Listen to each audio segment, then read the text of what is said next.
에베소서 6장 10절에서 18절 말씀까지입니다. 말씀의 제목은 영적 무장입니다.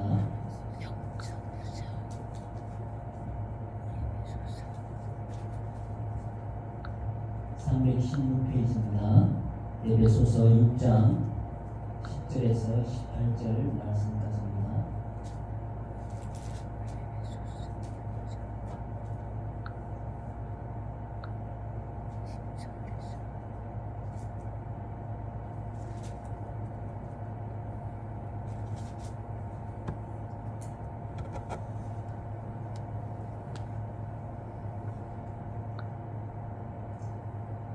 같이 읽도록 하겠습니다. 에베소서 6장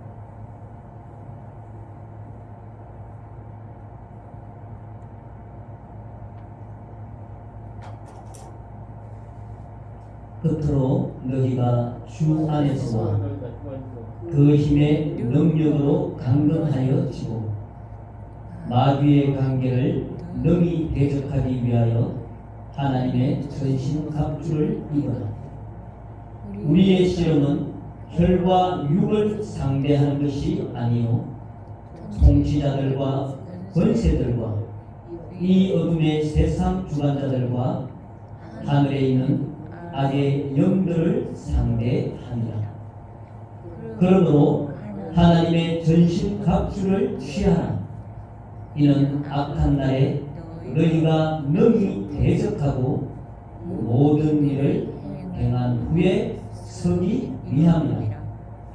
그런즉 서서 진리로 너희 허리띠를 띠고 의의 호신경을 붙이고 평안의 복음이 준비한 것으로 신을 신고 모든 것 위에 믿음의 방패를 가지고 이로써 능히 악한 자의 모든 불화살을 소멸하고 구원의 투구와 성령의 검 곧 하나님의 말씀을 가져라.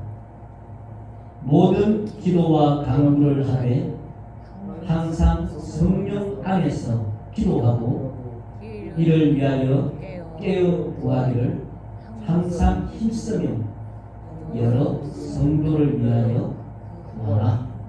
아멘.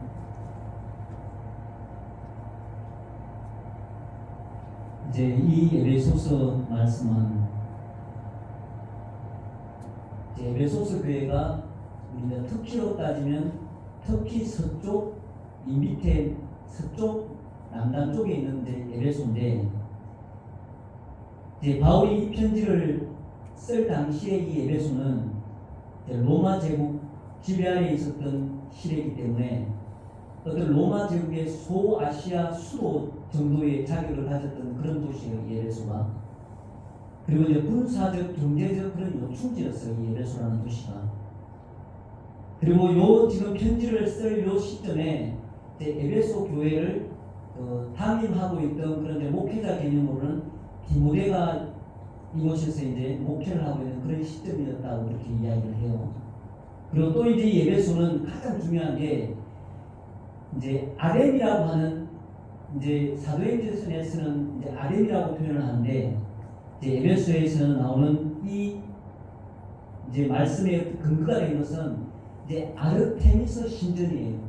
요걸 이제 아르테미스라고 말하지 않고 사도행전 19장에서는 아렘이라고 이제 이야기를 하는 이제 성경 말씀이 나오는데 이 아르테미스 신전을 중심으로 이제 무상 숭배가 가득했던 것이 이 에베소라는 도시였어요. 그럼 이 아르테미스 신전이라는 그 단순히 이제 우리나라에 뭐 산골짜기에 어떤 뭐 불상이 하나 있다, 절이 하나 있다, 어떤 그런 차원이 아닌 거예요. 이 에베소에 있는 아르테미스 신전이 가지고 있는 그 의미가 이제 그때 우리가 생각하는 산에 있는 어떤 그런 절 하나의 그런 개념의 차원이 아니라는 거예요. 이 아르테미스 이 신전 자체는 고대 세계 7대 불가사의 중에 하나라고도 이야기하고, 그리고 이 아르테미스라는 이 여신은 다산, 풍요, 출산의 여신으로 이제 여김받는 그런 신이었고, 이 단순한 예배 장소가 아니라 어떤 종교, 경제, 정치, 문화, 어떤 권력의 중심이었다는 거예요. 이 아르테미스라는 신전이라는 것 자체가 그냥 우리가 단순히 뭐 필요해서 뭔가 빌 때 있어서 예배드리기 위해서 찾아가는 그런 장소가 아니라 이 아르테미스 신전이 가지고 있는 것 자체가 그 의미가 하나님을 대적하여 높아진 모든 체계, 모든 사상의 중심지였다는 거예요. 그러니까 다르게 말하면 이 아르테미스 신전이라고 하는 이 개념이 그 에베소를 움직이는 하나의 핵심 축이었다는 거예요. 그러니까 아르테미스 신전을 중심으로 모든 정치, 경제, 군사, 문화 이런 것들이 그 아르테미스 신전을 중심으로 다 돌아갔다는 거예요. 그러니까 아르테미스라는 이 신전을 빼버리고 나면 이 에베소가 존재하지 않는 거예요. 바꿔 말하면 이제 그 정도로 이제 아덴이라고 하는 이 아르테미스 신전을 중심으로 해서 이루어지는 그 모든 것들이 그 에베소를 유지시켜내는, 에베소를 구동시키는 그런 중심 역할을 했다는 게. 그러니까 워낙 이제 우상 숭배가 이제 심한 그런 도시다 보니까 이제 우리가 오늘 이 영적 무장이라고 하는 이 차원에서 바울이 하고자 하는 이야기는 이제 그런 내용인데요. 이 아르테미스 신전을 중심으로 한 이 에베소에서 일어나고 있는 그런 어떤 구조적이라든가 어떤 시스템적으로 봤을 때 하나님을 대적해서 높아진 모든 체계, 모든 사상의 중심이 이 아르테미스 신전을 중심으로 돌아가고 있었기 때문에 오늘 사도 바울이 우리 읽은 말씀을 표현을 한 거예요. 이 에베소 교회에 보면 이제 편지를 쓸 때 바울은 로마 감옥에 있었습니다. 이제 수감에 묶여가지고 각행연금 그 상태에 있었는데 이 사도 바울이 맨날 자기가 문 앞에서 보는 사람이 누구냐 하면은 로마 군사였어요. 왜냐하면 바울을 지켜야 되니까. 근데 우리가 이제 영화 같은 데 보면은 로마 군대들이 전쟁하는 영화를 많이 보잖아요. 보면은 거기에 보면은 어떻게 나와서 로마 군사들이 하고 있는 모습이 머리에 투구를 쓰고 있죠. 그 다음에 이제 가슴에는 갑옷을 입었잖아요. 그 다음에 이제 허리띠를 차고 거기에 이제 칼을 다 꽂고 뭐 필요에 따라서 방패를 이제 꼽을 수도 있겠지만, 그리고 신발은 분할을 신고 있단 말이에요. 그리고 왼손에는 방패를 들고 있고, 또 오른손에는 우리 이제 로마 영화 보면은 그 군사들이 가지고 있는 칼이 긴 칼이 아니에요. 경우 보면은 좀 짧은 칼이죠 보면. 그래서 전진하면은 이제 그 방패가 칼을 막 두드리면서 앞으로 가다가 적들이 이제 앞에 전급 재우면 방패를 딱 붙여가지고 그렇게 이제 공격하는 그런 것들을 우리가 많이 보잖아요. 그런 모습으로 이제 사도 바울을 늘 지키고 있는데 그 앞에서. 그래서 사도 바울이 보는 이런 로마 병사의 무장한 모습을 보고 이제 영적 전쟁에서 어떻게 그리스도인들이 완전 무장을 해야 하는지 그걸 비유로 가지고 온 말씀이 오늘 말씀이에요. 그러니까 사도 바울이 보는 관점은 이제 아르테미스 신전이 있는 그 에베소에 있는 그 에베소 교회가 거기에 있는 성도들이 살아가는 그 삶은 그냥 단순한 삶이 아닌데 그냥 편안하게 교회를 왔다 갔다 하는 그런 차원이 아니라 모든 그 에베소를 유지시켜내는 모든 중심이 그 아르테미스 신전을 중심으로 돌아가고 있기 때문에 이거는 그냥 싸움이 아니라 이거는 정말 치열한 영적 전쟁이구나라고 하는 것을 사도 바울은 그 영적 눈으로 본 거예요. 그래서 이 싸움에서 이기려면은 오늘 말씀처럼 완전 무장, 로마 군사들이 무장하고 있는 그 모습처럼 그리스도인들도 그 모습을 가지고 있지 않으면 절대 싸워서 이겨낼 수 없겠다는 그런 심각성 때문에 오늘 말씀을 편지를 써서 에베소 교회에 보낸 내용이에요. 만약 지금 이제 우리 눈에 이제 육신의 눈만 가지고 있으니까, 근데 우리 눈앞에 만약에 영안이 열려서 영적인 그런 세계가 우리 눈앞에 딱 보인다면 과연 어떤 게 우리 눈앞에 보일까라고 우리가 생각해 볼 수 있겠죠. 이제 그러면 우리가 그냥 이렇게 아름다운 내변함에 이제 앉아 있어서 예배드리는 그런 모습으로 보일까요? 아니면 오늘 바울이 말하는 그런 영적 전쟁, 빗발치는 총탄 속에 서 있는 모습으로 과연 우리가 보일까? 궁금하잖아요. 근데 아마도 우리가 정말 영적인 그런 연합이 열려서 지금 우리의 이 모습을 본다면 아마도 정말 총탄이 날아다니고 정말 불화살이 날아다니는 그 가운데 우리 오늘날 그리스도인들이 그 가운데 서 있는 모습을 아마도 보게 되지 않을까 싶습니다. 오늘날 교회는 눈에 보이지 않는 그런 법안, 차별금지법도 있죠. 당연히 우리 교회 배수법 이런 것도 있겠지만 그런 눈에 보이지 않는 그런 법안들, 그리고 문화적 공격이라는 치열한 영적 전쟁터 한가운데 서 있다는 것을 우리가 영적으로 눈이 열리지 않다 하더라도 조금만 깊이 생각해 보면 우리는 그것을 볼 수 있습니다. 그래서 이 영적 전쟁터 한가운데서 우리가 어떻게 쓰러지지 않고 제자리를 지킬 수 있을 것인가? 영적 전쟁터 한가운데서 어떻게 쓰러지지 않고 믿음으로 승리할 수 있을 것이다. 세 가지 정도로 이야기 한번 해보겠습니다. 첫째는 먼저 적을 알아야 됩니다. 이제 우리 군사적인 이야기를 있잖아요. 지피지면 백전백승이다. 적을 알고 나를 알아야지 승리를 한다고 말하는 것처럼 먼저 적을 알아야 됩니다. 우리 12절 말씀을 다시 한번 읽어보도록 하겠습니다. 우리의 실험은 혈과 육을 상대하는 것이 아니요 통치자들과 권세들과 이 어둠의 세상 주관자들과 하늘에 있는 악의 영들을 상대하며.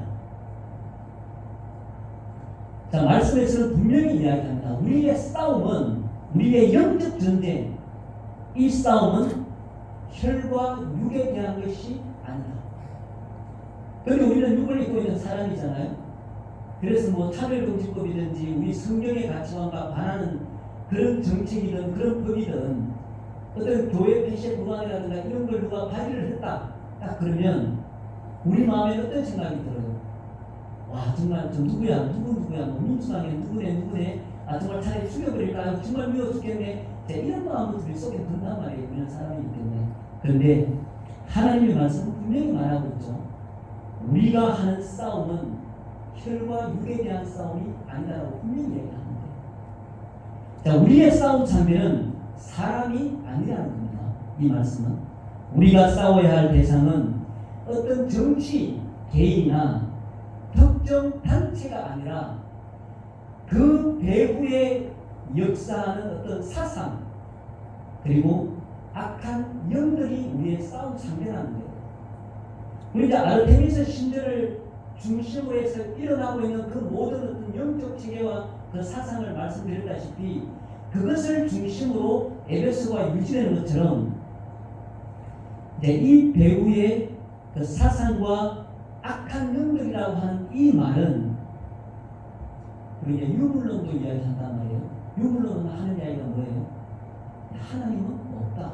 그게 이제 유물론이에요. 이게 하나의 사상이란 말이에요. 그리고 또 하나 보면 그 포스트 모더니즘이라고 이야기를 하는데 이거는 뭐냐면은 절대 진리는 없다라는 거예요. 왜 예수 믿는 너희들만 절대 진리라고 이야기하냐? 너희들한테는 그게 절대 진리인지 몰라도 우리한테는 절대 진리가 아니야. 이게 이제 포스트 모더니즘입니다. 그러니까 이런 유물론적 사고방식이나 포스트 모더니즘적 사고방식이 하나의 사상이라는 거예요. 그런 배후의 이런 사상, 그리고 그 배후의 말씀에 나와 있는 하늘에 있는 악한 영들, 그리고 이 어둠의 세상 주관자들, 이들이 바로 우리의 싸움의 대상이라는 거예요. 결국 혈과 육에 대한 사람을 상대해서 싸우는 게 아니라 그런 유물론적인 그런 사상, 포스트 모더니즘적 그런 사상, 절대 진리는 없다. 그리고 하나님은 없다라고 말하는 그런 사상하고 우리가 싸움이라는 거예요. 그 우리의 싸움. 그리고 그것을 배후에서 조종하는 하늘에 있는 악한 영들, 어둠의 세력들과의 싸움이 우리의 진짜 싸움이라는 겁니다. 그래서 사도 바울은 그 아르테미스 신전에 있는 그 화려한 뒤에 숨겨져 있는 그런 하나님을 대적하여 높아진 모든 체계와 그 사상과의 싸움에서 필요한 것이 오늘 말씀의 전신갑주를 입으라라고 하는 그 말씀의 내용인데, 그런데 이런 유물론적인 사상이나 이런 포스트 모더니즘적 이런 사상이 이제 어떤 식으로 우리 교회 안에 파고들고 그 하나님의 절대 진리를 어떤 식으로 무너뜨리냐, 그걸 우리가 한 가지 예로 들 수 있는 게 트로이 목마라는 게 있어요. 그 영화에도 이제 보셔서 알겠지만 그 트로이 전쟁이 있거든요. 그리스랑 그 트로이랑 10년 동안 전쟁을 합니다. 근데 승패가 같지 않아요. 그러다 보니까 이 그리스 사람들이 그 그리스 아테네 신에게 바치는 그런 그 재물 개념으로 뭘 만드냐면은 목마를 만듭니다. 이제 어마어마하게 큰 그 나무로 된 말을 만드는 거예요. 그 목마를 만드는 거예요. 그 큰 목마를 만들고 그 목마를 아테네 신에게 바치는 이제 재물이다라고 이제 그렇게 말하고 그렇게 이제 만들었다는 거예요. 뭐 어떻게 하겠어요? 이제 여기는 트로이 성이 있고 그리스는 배를 타고 이제 전쟁하고 넘어왔으니까 그 성 앞에 큰 들판에다가 그 큰 목마 만든 거예요. 그냥 트로이 땅이니까 이런 게 우리가 트로이 목마라고 이야기를 하는 거예요. 그걸 만들어 놓고 어떻게 하느냐면은 이 그리스 군대들이 배를 타고 다 떠납니다. 근데 이제 거기에 그리스의 한 사람을 남겨두고 떠나요. 그 사람, 이 그리스가. 그래서 이 트로이에 있는 이 사람들한테 말하는 게 이 사람이, 야 이거 당신들이 그 성 안에 들여놓으면 복 받는 거야 이거. 그리고 이 말을 만약에 불신당하거나 파괴하면 저주를 받아. 그러니까 이걸 성 안으로 들여놓으면 복 받으니까 성 안으로 들여놔. 이렇게 이야기를 하는 거예요. 그런데 그 트로이에 있는 사람들이 다 또 바보는 아니잖아요. 그 중에 또 한 사람이 그리스도들은 절대 믿지 마라. 선물을 준다고 해도 믿지 마라. 이렇게 말하는 사람이 있었다는 거예요.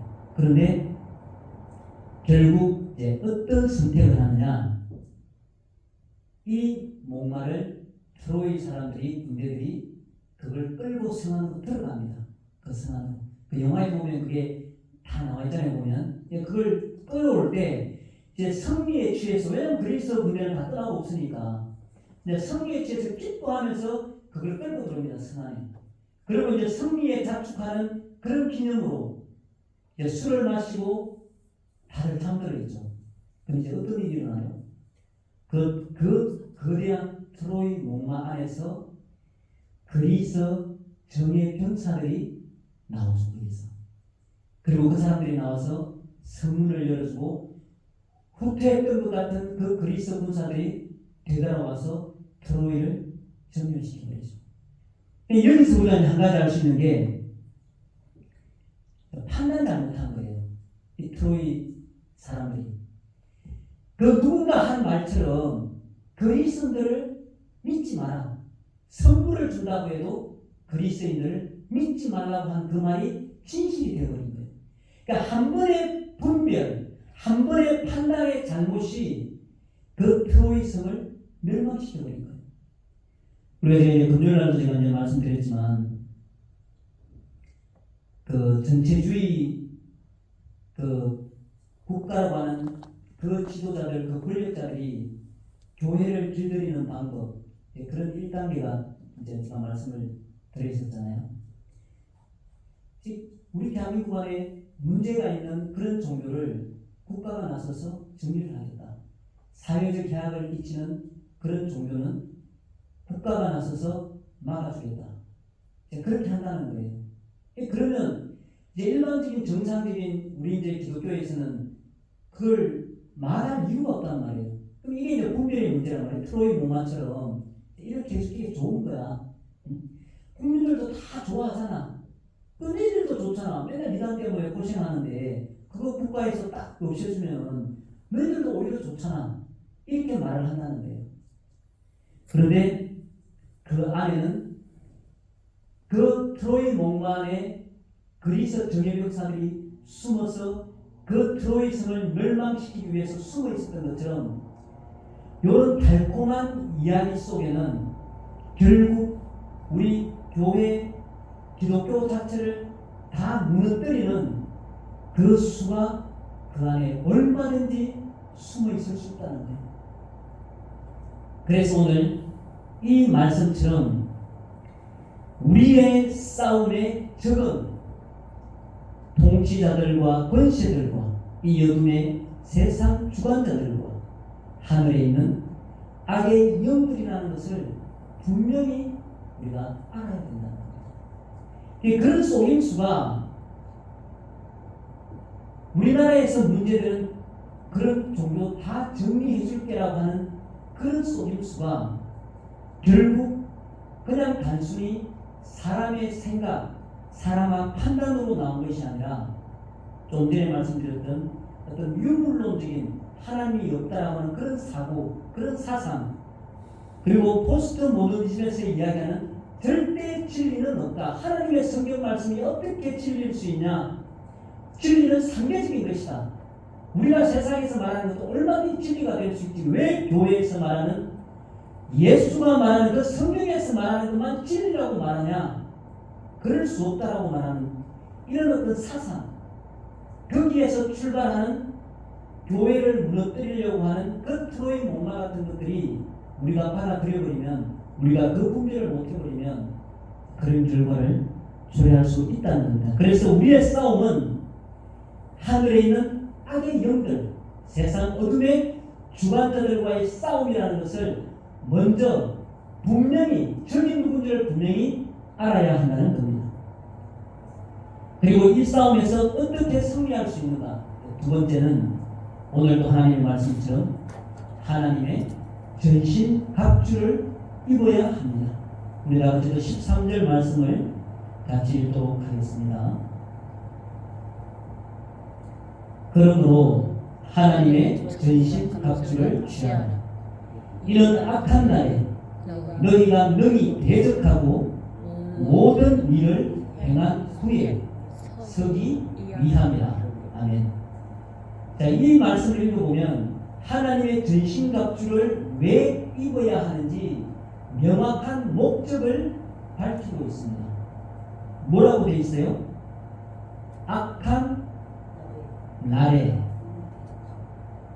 너희가 능히 대적하고 모든 일을 행한 후에 서기 위함. 그러니까 전신갑주를 입는데 전신갑주를 입은 게 뭔가 막 공격을 해가지고 막 다 그냥 파괴하고 다 그냥 멸망시키고 그렇게 해서 승리에 도취하는 그런 차원이 아니라 이 전신갑주를 입으라고 하는 말씀은 뭐냐면 서기 위함, 서기 위함이라고 하는 거예요. 이 악한 날이라 할지라도 믿음의 자리에 딱 서 있게 하기 위한 것이 전신갑주를 입으라고 하는 목적이라는 거예요. 비바람이 몰아치고 또 태풍이 불고 그리고 눈보라가 날려도 믿음의 자리에 서 있는 그것 자체가 바로 승리라는 겁니다. 자, 우리는 믿음이라는 관점에서 봤을 때 그냥 담담하잖아요. 뭐 특별히 뭐가 일어나는 것도 아니고 뭔가 확 바뀌는 것도 아니고 그냥 늘 그대로인 것 같고 그냥 늘 제자리인 것 같고 그런 마음이 많단 말이에요. 영적으로 정말 봤을 때 전쟁터는 전쟁터인데 정말 막 머리 위로 내 옆으로 막 불꽃처럼 막 총알이 날아다니고 불붙은 화살들이 막 날아다니는 그런 자리라면 이 전신갑주는 그 가운데서 쓰러지지 않고 믿음으로 딱 버티고 서서 견뎌내는 것, 그것 자체로도 이미 말씀을 통해서는 승리라고 이야기하고 있습니다. 또 우리 이제 그러면 전신갑주를 어떻게 입느냐, 그 말씀이 14절에서 17절 말씀까지 나와 있습니다. 이 말씀 읽을 때 로마 병사가 딱 무장하고 있는 그 모습, 그것을 생각하면서 한번 읽어보겠습니다. 칼 들고 방패 들고 두구 쓰고 갑옷 입고 군화 신고 있는 그 모습을 생각하면서 우리가 영적 무장을 이렇게 한다라는 그런 마음으로 한번 읽어보겠습니다.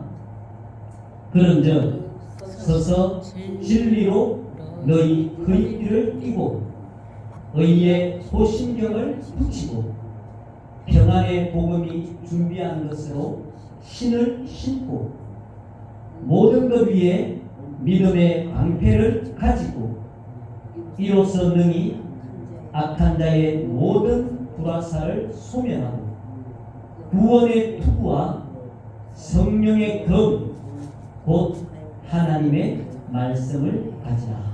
아멘. 근데 이 말씀을 읽어보니까 어떻게 다 이 전신갑주가 다 공격용이에요? 아니면 다 방어용이에요? 공격이요. 방어도 되고 공격도 되고. 자, 우리 보니까 난 지키기도 하고. 예, 다 방어용이에요, 방어용. 근데 공격용은 딱 하나만 있어요, 보니까. 공격용은 뭐예요? 공격용. 12절. 예, 성령의 검. 그 칼만 공격용이고 나머지는 다 방어용이에요, 보니까. 투구도 방어용이죠. 그리고 가슴에 붙인 의의 유배 이것도 방어용이란 말이에요. 그리고 또 당연히 뭐 방패도 방어용이고 또 신을 신고 있는 군화도 당연히 방어용 개념이란 말이에요. 다 방어용이에요. 근데 하나만 칼만 공격용입니다. 물론 공격도 중요하지만 뭐가 더 중요하다는 이야기예요? 방어가 훨씬 더 중요하다는 거예요. 어떤 영적인 어떤 악한 영들, 어둠의 세력들의 그런 공격에 있어가지고 우리가 칼을 들고 공격해서 이기는 것도 중요할 수 있지만 훨씬 더 중요한 것은 그것을 어떤 공격이 와도 그것을 다 방어해내고 거기서 무너지지 않고 쓰러지지 않고 믿음으로 제자리에 딱 서 있는 것, 그것 자체로도 승리라는 거예요. 우리가 칼 들고 와서 죽이지 않는다 하더라도. 자, 이 말씀을 볼 때 우리는 하나님의 말씀만이 절대 진리라는 그런 진리의 허리띠를 차야 된다는 겁니다. 세상에서는 그게 아니라는 거예요. 왜 당신들이 말하는 성경에서 말하는 그 성경의 가치관만이 왜 진리냐 라고 말하는 그런 세상의 공격, 그런 문화적인 공격, 동성애도 있죠. 왜 당신들만 진리냐? 왜 당신들이 주장하는 그 가족만이 진리냐? 남자끼리 만나서 결혼해도 가족이 될 수 있지. 왜 그것만 가족이냐? 왜 그것만 진리라고 이야기하냐? 이런 걸 이야기하는 거예요. 그리고 우리는 하나님의 말씀만이 절대 진리라는 그 진리의 허리띠를 차고 있어야 됩니다. 근데 군복을 입어서 이제 완전 무장을 했어요. 근데 허리띠를 딱 풀어버리면 어떻게 돼요? 밑에 입고 있는 그 로마 군사의 그 바지가 밑으로 쭉 흘러내리면 걷지도 못하죠. 왜냐하면 철로 되어 있는 바지니까. 그래서 하나님의 말씀만이 절대 진리라는 이 허리띠를 단단히 차야 된다는 거예요. 거기서 이 진리의 허리띠를 풀어버리면 안 된다는 거예요. 어떤 경우에도 뒤로 물러서지 않는 그 진리라는 하나님의 말씀만이 절대 진리라는 그 허리띠를 반드시 차고 있어야 된다는 거예요. 그리고 하나님께서 우리를 의롭게 하셨다는 그 호신경을 가슴에다 딱 붙여야 된다는 거예요. 하나님이 예수 그리스도를 통하여 우리를 의롭게 하셨다. 그 호신경을 붙이고 또 뒤로 물러서지 않는 복음의 신을 신어야 돼요. 우리 로마 군사들은 그 군화 밑에 뒤에 그 발꿈치 밑에다가 뭘 다냐면은 그 짐을 막아요. 짐을 왜 막냐면은 뭐 전진하고 방패하고 이제 밀어붙일 때 상대방도 밀 거 아니에요. 뒤로 밀리면 안 되잖아요. 그럴 때 딱 버티면 그 짐이 막혀 있어서 우리 그 운동선수들 스파이크처럼 뒤로 안 밀리는 거죠. 징에 딱 발이 땅에 박히니까.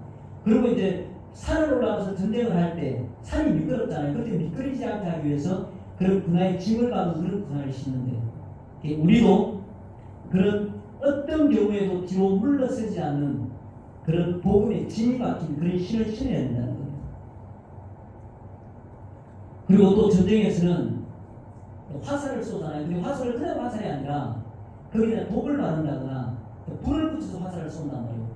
그런 불화살을 맹렬히 쏘아야 되는데 그 군인들이 그 로마 군사들이 그 전쟁에 보면 어떻게 하고 있어요? 그거를 한 군데 딱 모여있죠. 이렇게 방패하고 서로 연결을 하죠. 그리고 머리 위로도 방패를 그 거북이 등껍질처럼 우리 그 거북선처럼 그렇게 등껍질처럼 완전히 메고 싸죠. 그래서 어떤 불화살이 날아와도 피해를 입지 않고 손상을 입지 않는 그런 대응을 갖춥니다.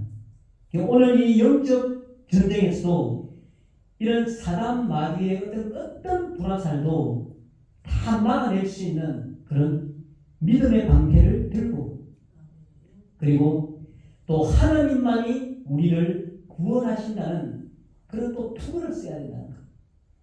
이 세상 그 어떤 것도 아닌 오직 예수 그리스도를 통해서 우리에게 전가하는 그 하나님만이 우리를 구원하신다는 투구를 쓰고 또 살아있는 하나님의 말씀 곧 성령의 검을 가져야 한다라고 말씀은 이야기하고 있습니다. 그래서 하나님의 이 전신갑주만이 영적 전쟁에서 승리할 수 있는 유일한 비결이라는 거예요. 그리고 세 번째, 영적 전쟁터에서 어떻게 승리할 수 있는가? 세 번째는 우리 하나님의 말씀 18절 말씀을 읽도록 하겠습니다. 모든 기도와 간구를 하되 항상 성령 안에서 기도하고 이를 위하여 깨어 구하기를 항상 힘쓰며 여러 성도를 위하여 구하라. 자, 이 세 번째는 성령 안에서 기도해야 된다는 겁니다. 혼자만 하는 것이 아니라 모든 그리스도인들이 함께 해야 한다는 겁니다. 특별히 오늘과 같이 이런 교회에 대한 직접적인 공격 이런 일들이 있었을 때 특히 더 혼자만 하는 것이 아니라 대한민국의 모든 그리스도인들이 함께 기도해야 된다는 겁니다.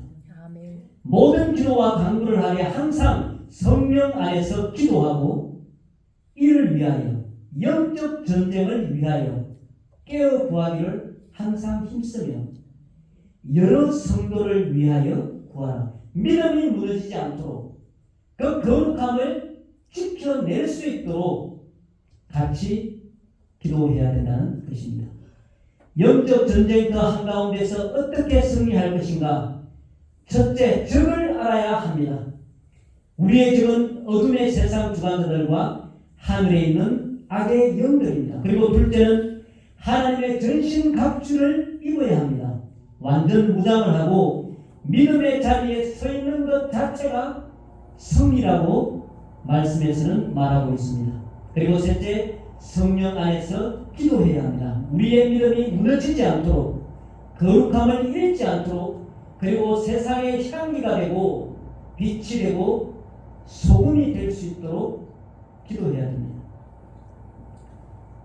혹시 우리 교회에 이런 해체 구간이 통과되면 혹시 교회가 망하지 않을까 하는 그런 두려움이 있을 수 있도록 얼마든지 저도 자유로울 수는 없고 우리 이제 모든 대한민국의 교회들이 이런 게 정말 통과가 되어버리면 알지 못할 그런 두려움이 우리에게 찾아올 수 있어요. 얼마든지. 그런데 걱정하지 말아야 되고 또 두려워하지 말아야 됩니다. 왜냐하면 하나님의 나라는 어떤 경우에도 무너지지 않습니다. 이 세상의 그 어떤 것도 그 무엇도 하나님의 나라를 결코 무너뜨릴 수는 없습니다. 우리 로마 시대 때만 보더라도 마찬가지예요. 박해가 심해지면 심해질수록 핍박이 심해지면 심해질수록 그 믿는 그리스도인들을 죽이면 죽일수록 복음은 더 강해졌습니다. 그래서 결국 300년이 지난 때에는 그 로마 전체가 기독교를 국교화하는 그런 시점까지 이르렀습니다. 우리 대한민국에서 우리가 하나님 앞에 서 있는 그리스도인들도 똑같습니다. 당연히 우리가 맞서서 방어해야 되고 싸워야 하고 믿음에 서 있어야 하지만 결론적으로는 그 어떤 박해라 할지라도 고난이라 할지라도 핍박이라 할지라도 그리스도인들을 결코 무너뜨릴 수 없다는 것이 이미 역사적으로 증명됐습니다. 우리는 승리하신 예수 그리스도의 깃발 아래 서 있는 하나님의 용사들입니다. 그렇기 때문에 어떤 일에도 염려한다거나 불안해한다거나 두려워하는 마음 없이 우리가 끝까지 전신갑주를 입고 믿음의 자리에서 담대히 서 있는 승리하는 우리 믿음의 백성들이 다 될 수 있기를 우리 예수님의 이름으로 축복합니다. 아멘. 다 같이 기도하도록 하겠습니다.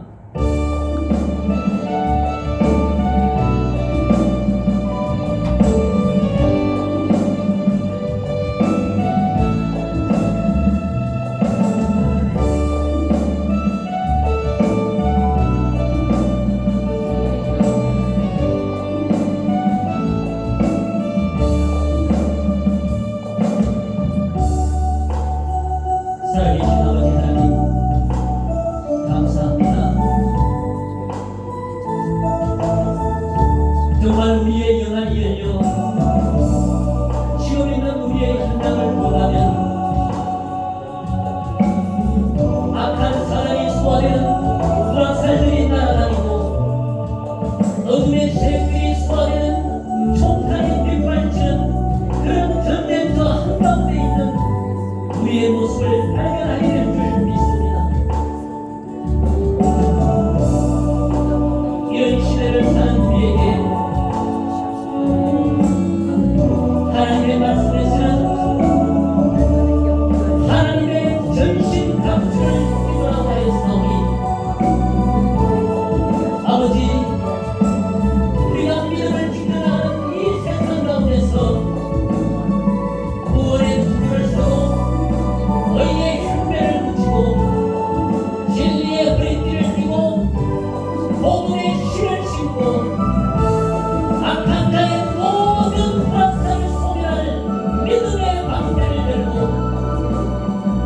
살아있는 하나님의 말씀 성령의 검을 가진 자들로 당당히 서 있게 하여 주시옵소서. 우리의 싸움은 혈과 육에 대한 것이 아니오 오직 통치자들과 원수들과 이 영의 세상 주관자들과 하늘에 있는 악한 영들이라고 규정하였사오니 이 세상에 있는 사람들을 미워하지 않게 하여 주시고 이 세상에 있는 사람들을 정오하지 않게 하여 주시고 이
강 넘을 때